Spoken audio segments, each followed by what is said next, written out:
Obviously, Wayne Rooney, as I said, in England.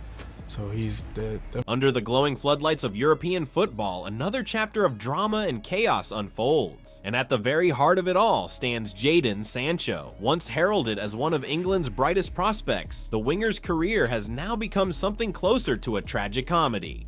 Manchester United, desperate to offload him, had already agreed to a move with Roma. The Italians were prepared to gamble on the fallen star, even attaching a mandatory buyout clause worth 20 million, but the real obstacle was not the deal itself. It was Sancho. On $250,000 a week, the winger had no intention of lowering his wage demands, even if it meant rotting away on the sidelines, collecting checks while never stepping foot on the pitch.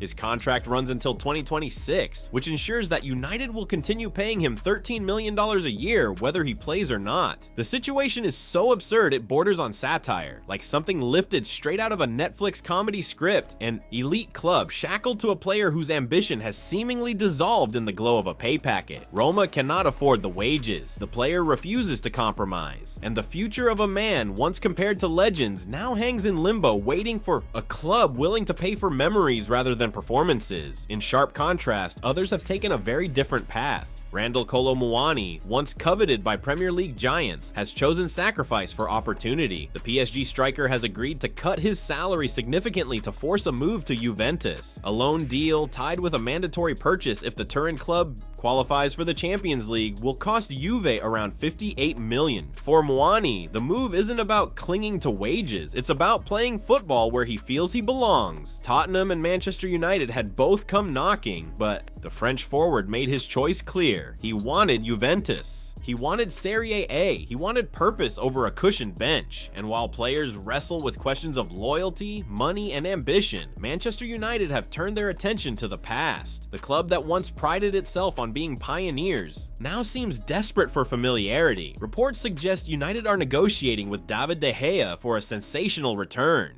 The Spaniard, who played 545 games for the Red Devils between 2011 and 2023, left quietly for Fiorentina last year, but his form in Italy reignited the romance. 11 clean sheets in Serie A, a commanding presence, and then that one fateful friendly against his former club, where he proved he still had it. Suddenly, United found themselves questioning the man they had replaced him with. Andre Onana was supposed to be the future. Brought in for 50 million, marketed as the modern goalkeeper who could play out from the back, he instead became the symbol of chaos, mistakes, shaky decision-making, and a style that simply didn't fit left United searching for stability. Ruben Amorim, now charged with shaping the club, reportedly wants reliability, not experiments. And De Gea, with his experience, his calmness, and his legendary status at Old Trafford, offers just that. His return would be more than a transfer. It would be a statement, a nostalgia-driven homecoming that promises stability in a time of uncertainty. Yet, even beyond Manchester, the landscape of football itself is shifting in ways that could reshape the very soul of the sport. FIFA, emboldened by the financial success of the most recent Club World Cup, is considering holding the tournament every 2 years starting from 2029.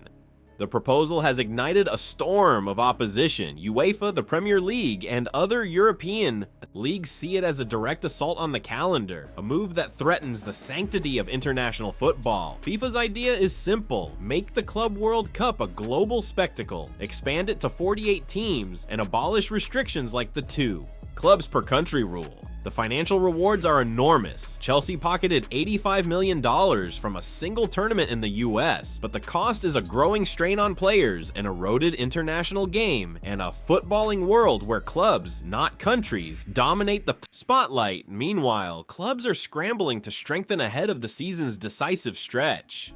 Tottenham, bruised by injuries, have turned their gaze to Japan's Takefusa Kubo. Not a mere backup, but a potential solution. After James Maddison's setback, the Spurs urgently need creativity, and Kubo, dazzling for Real Sociedad in La Liga, has emerged as the leading candidate. Crystal Palace are unwilling to part with Eberechi Ez, and Manchester City are playing hardball with Savinho, but Kubo offers something different: adaptability, affordability, and readiness. His pace, flair, and pressing game fit perfectly into Thomas Frank's vision. Tottenham see him not as a gamble, but as an immediate fix. Transfer drama, though, has a way of slipping into chaos. At Brentford, Jadon Sancho has staged a rebellion. After scoring 19 goals last season, he has deleted the club from his social media, removed all pictures, and signaled his intent to leave by blacking out his profile image. Newcastle want him. Brentford, however, have doubled his price tag from 26 million to 60 million. Excluded from matchday squads, the forward's standoff has become theater.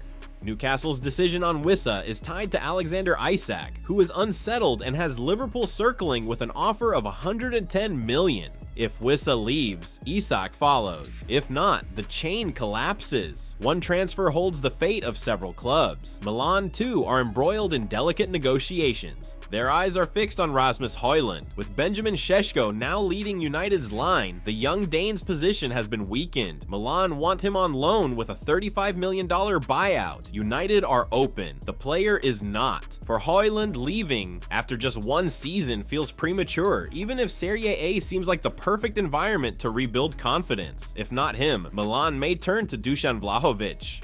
But every delay, every hesitation stretches this saga further into uncertainty. Elsewhere, Real Madrid are circling Liverpool's Ibrahima Konate. Xabi Alonso sees him as the defensive anchor he desperately needs. Madrid want him. Konate wants Madrid, but Liverpool are holding firm. The Frenchman's contract runs until 2026, but he wants a pay rise the club refuses to grant. Madrid have offered 25 million. Liverpool demand at least 40-50 million.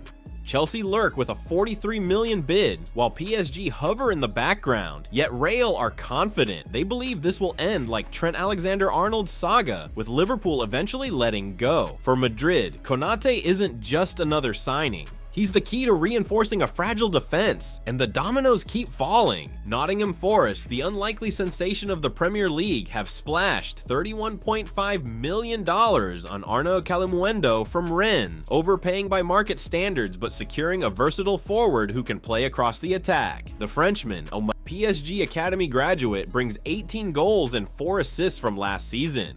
Forest aren't stopping there. They're pressing for Yunus Musah, the US international at AC Milan.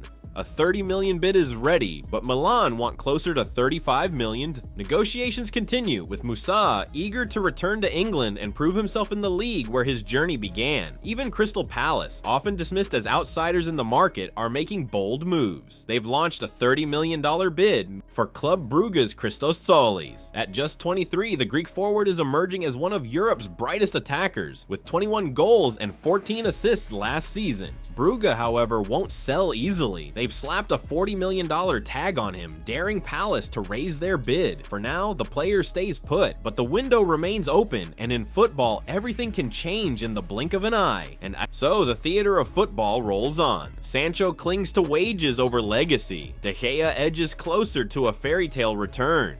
FIFA and Uefa wage war for control of the sport's future. Clubs scramble, plot, and fight over stars who may or may not deliver. The game we love has become more than 90 minutes on the pitch. It is politics, it is money, it is pride, and it is spectacle. But now the question shifts to you, the fans. Where do you stand in this chaos? Should Sancho swallow his pride and save his career? Or is the money too tempting to ignore? Should Manchester United look forward or welcome back? De Gea in search of stability? And in the wider battle for the soul of football, do you side with FIFA's dream of global club dominance or UEFA's fight to preserve tradition and balance? Let us know your thoughts in the comments below. And if you've enjoyed diving into the drama with us today, don't forget to like, subscribe, and share, because the beautiful game is never short of stories worth telling.